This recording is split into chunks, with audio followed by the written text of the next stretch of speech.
But this is a Juicy Pig barbecue card. Sorry, I'm not really holding it up in the screen very much. Any Denton people around that have never been here?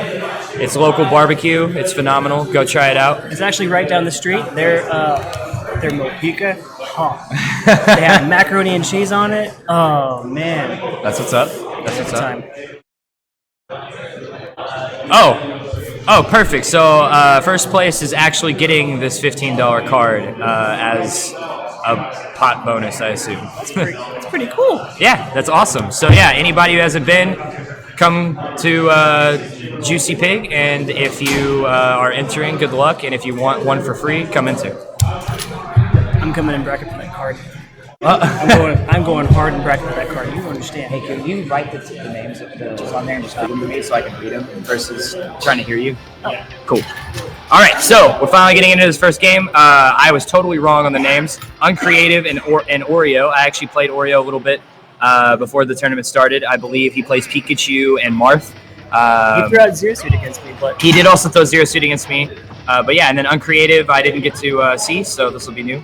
But yeah, I like the matchup. Most people consider these characters to be like almost identical. Yeah. A lot of people that play them are figuring out that they have a few nuances that really make them a lot different.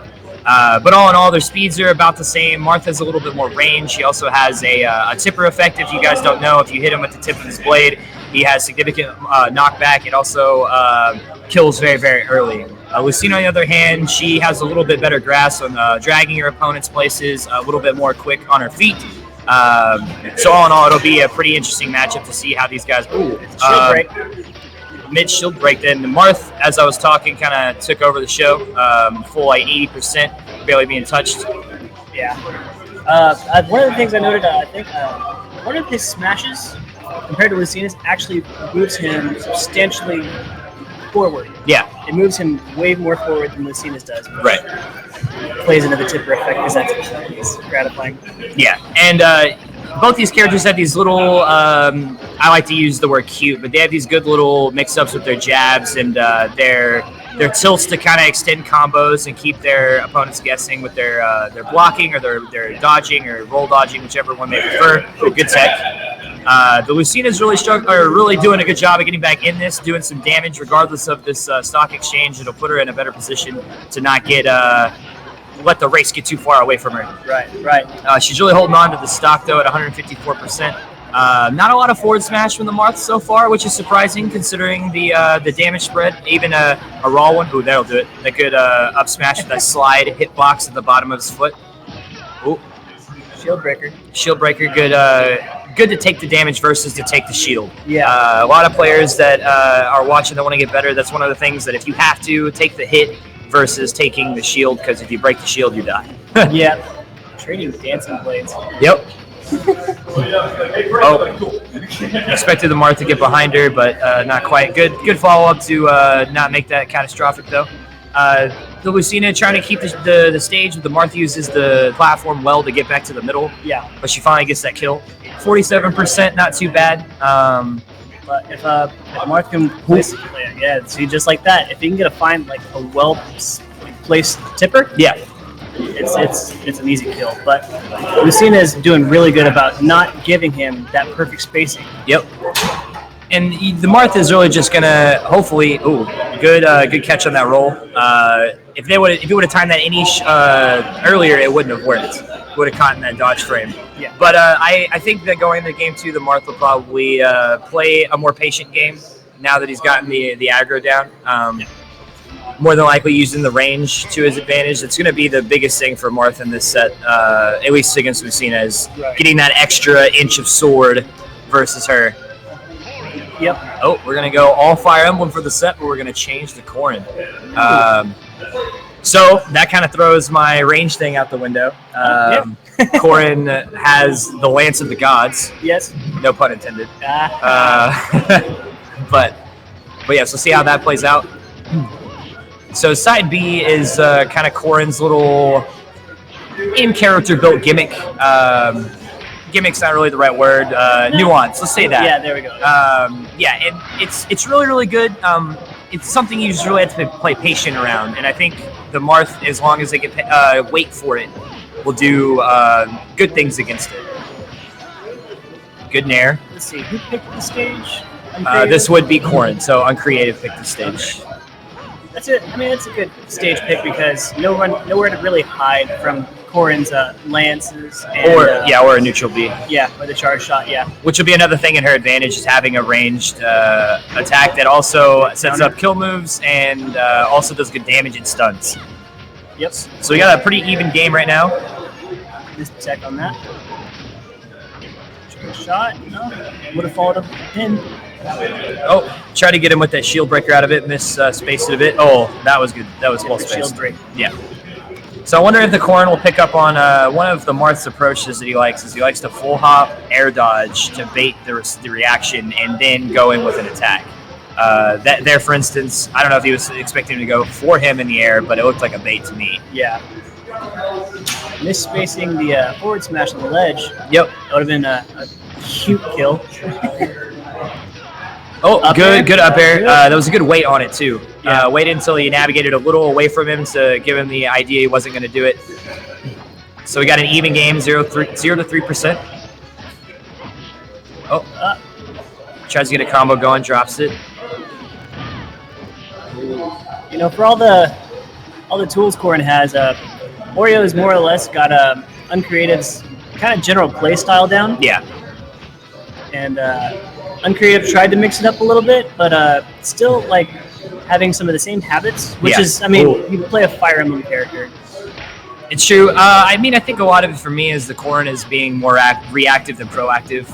Not really putting the Marth in a position to play defensively, but more of trying to counterattack him always. And ooh, that was a good counter. And I think it's struggling, but with the Corrin matchup specifically, he is playing it a little bit better than with the Lucina matchup, just using those nuances and those differences to really cover the spread of that playstyle being slightly predicted here and there. Right. Oh, good grab.